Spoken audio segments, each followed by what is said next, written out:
I first want to show you a report from ABC News, and the reason I want it to be from ABC, not Fox or someone else, I want you to understand even the mainstream media is beginning to pick up on the fact that the average American is really starting to hurt from the runaway inflation, which is the worst in 17 years. Watch this.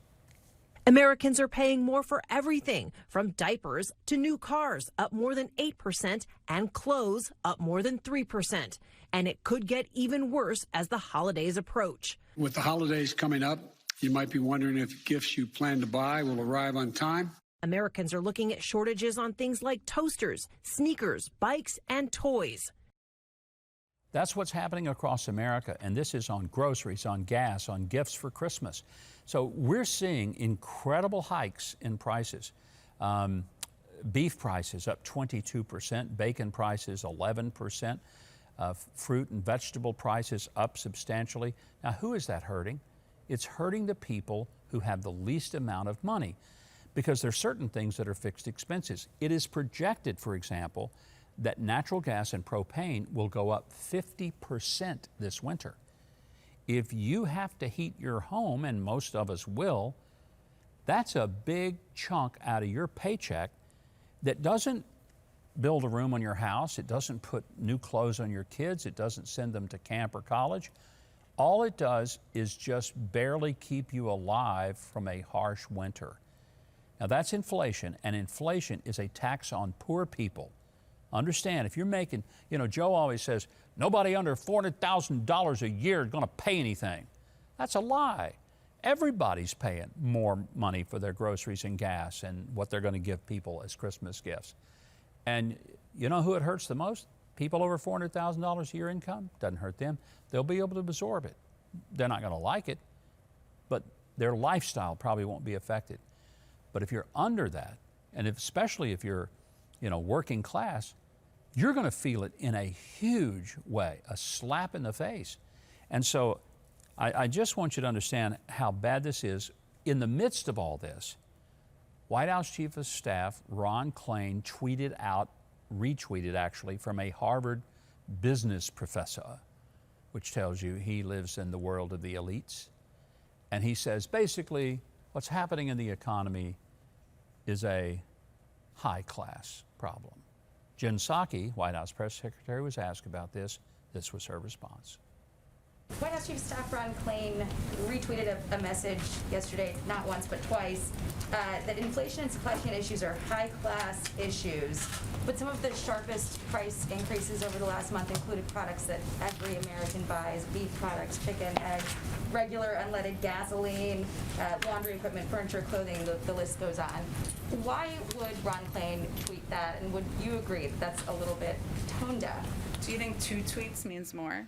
I'm just curious. So I think the point here is, well, there are some critics who are saying, what some of these critics are saying is, we don't know if they're saying that what they thought was great was when the unemployment rate was double what it is today, or when people were locked in their homes and therefore gas prices were lower. We're at this point because the unemployment rate has come down and been cut in half, because people are buying more goods, because people are traveling, and because demand is up, and because the economy is turning back on.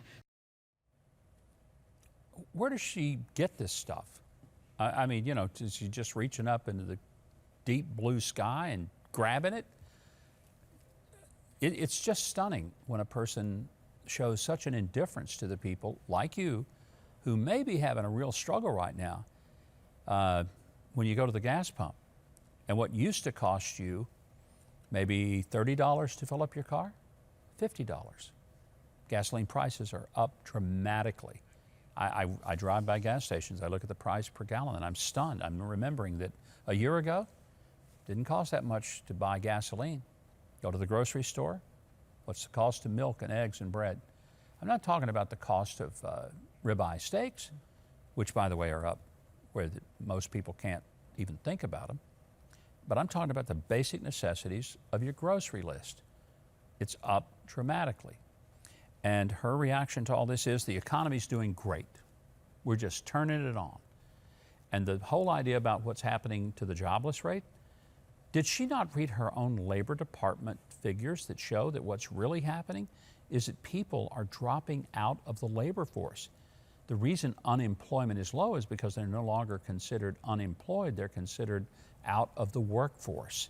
They quit. They've dropped out. They're getting these lovely checks that Joe wants to send them for not working, so they no longer even pretend that they are in the workforce. And that's why wherever you go in this country, challenge me on this. Go up and down any street in America and see if you don't see a help wanted sign in almost every restaurant, in every service provider for anything. They're begging people to come to work. So I don't know where Jen Psaki gets it, but it's disgusting. Thanks so much for watching, and I hope you enjoyed that video. If you did, be sure to leave a like, then subscribe, and hit the notification bell below. Now, if you didn't like it, you ought to find a Ben Shapiro video to detox you with more facts.